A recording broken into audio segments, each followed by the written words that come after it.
This video started with a moment of personal shame involving my old Galaxy S6 and some water damage. That incident had the silver lining of forcing me to upgrade and walk out of the cell phone store with a newly released Galaxy S8 Plus.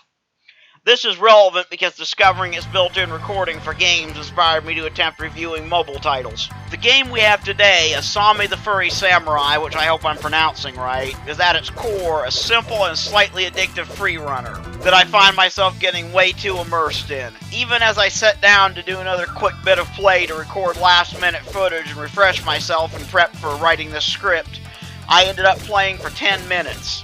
The first time I capped footage, I accumulated nearly 40 minutes of non-stop play. For a short free runner where one round could last anywhere from 30 seconds to 2 minutes at my very limited skill level, that's an impressive feat on the game's part. What makes this one unique is that the mascot is a cute fox girl named Asami. I was searching furry in the App Store for reasons that should be apparent, and saw this nestled in between the various shovelware apps. I mean, right out of the gate, I was in love with her character design to the extent I've been drawing fan art of her, but my shameless gussing about furry characters and animation is beyond the scope of this video. Or maybe it isn't, because the first thing you see out of the gate is not only her rather striking and eye-catching artwork on the title screen, but an animated intro that, while no Don Bluth, is still impressive for a freeware mobile game. The story is taken from the dev's BlackBerry. Asami The Furry Samurai is available for BlackBerry phones, including the Z10, Q10, and Q5 models, and it's free! Well, there you go, guys. All 4 of you that still own Blackberries can play this too, I guess. But back to the story, Asami's village has been invaded by aliens, and she takes up her sword to defend it.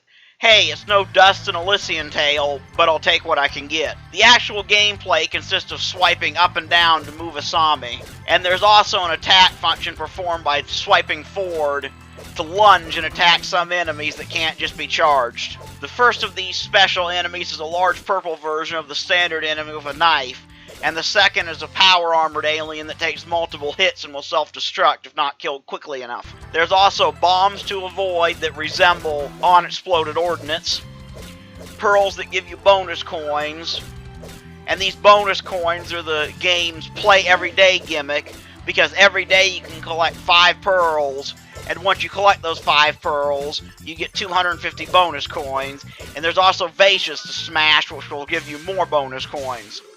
The game also has a special attack with a cooldown that destroys anything directly in Asami's path on screen, including bombs. In addition to 3 power-ups that each run on a timer. There's the Dash power-up, which turns Asami into a flaming ball of fury that shreds through anything, including bombs and special enemies. There's Ninja Time, which is basically your bullet time power-up. And finally, there's Spirit Shots, which cause Asami to automatically cast fireballs that clear your path of bombs for the duration. The coins you earn can be spent on an in-game item shop, but it's pretty bare, only offering upgrades to decrease cooldown time for your special attack, increase the duration of power-ups, and increase the amount of coins gained from shattering jars.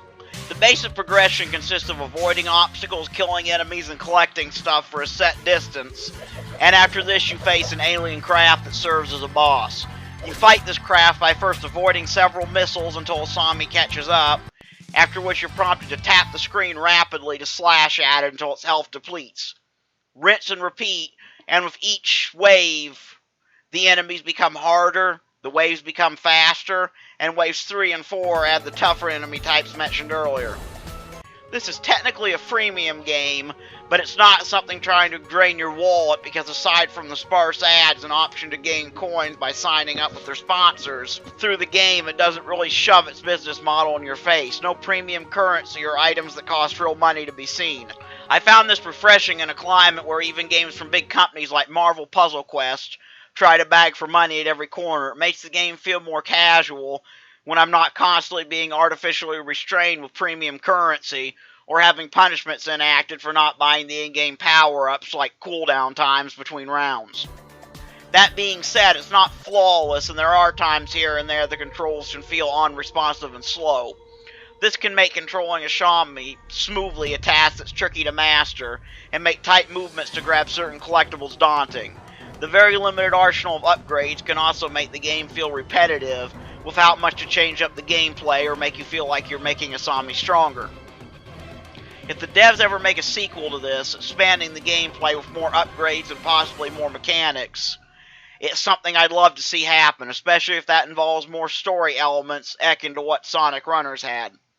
Maybe it's because I grew up in the area of mascot titles, but I always find it disappointing when you have a character with an interesting design used in a way that doesn't give them real character or personality. My final conclusion is that this one is definitely worth a try, especially if you like furry games as shamelessly as I do. I'll drop links in the description for the sake of convenience, and I take the fact I've already scripted 2.5 pages about something so simple as my cue to sign off. Goodbye and happy late Independence Day for my fellow Americans in the audience, since I doubt I will have this uploaded before then.